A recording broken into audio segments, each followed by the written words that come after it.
На торжество стекаются делегации из самых разных уголков России, а также гости из других стран, которых объединяет интерес к самобытной культуре эвенкийского народа и стремление к межкультурному обмену. Это традиционный праздник, да? Бакалбен – это встреча.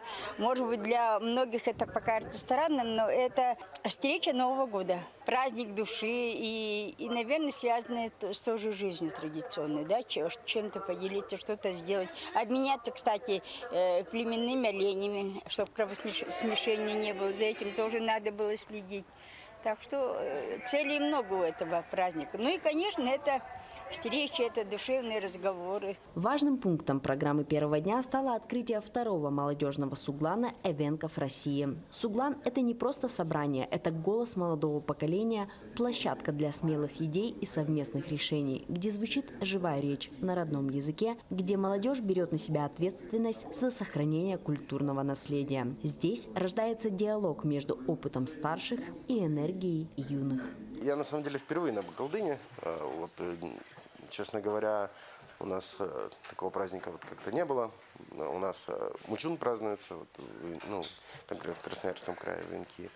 А конкретно мы проводим именно молодежный суглан Эвенков.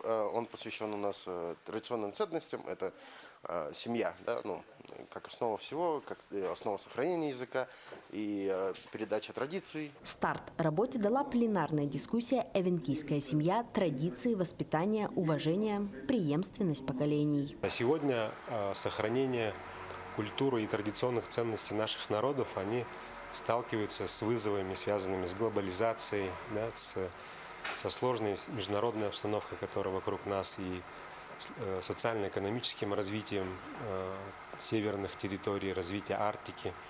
И поэтому сохранение именно традиционной семьи имеет очень важное значение для объединения наших народов, потому что в единстве наша сила. Да, и когда у нас будут крепкие традиционные семьи с традиционными ценностями, и страна наша сильнее будет. Весь день в рамках суглана будет насыщен содержательными обсуждениями. Участников ждут 2 круглых стола, каждый из которых затрагивает важные темы традиций семьи и сохранения родного языка. Завершит насыщенную деловую программу первого дня проектная сессия «Практические шаги по сохранению эвенкийских семейных ценностей». Площадки первого дня праздника – это пространство для действий, где идеи превращаются в планы, а планы – в реальные проекты. Екатерина Павлова, Захар Головин, Нерюнгри.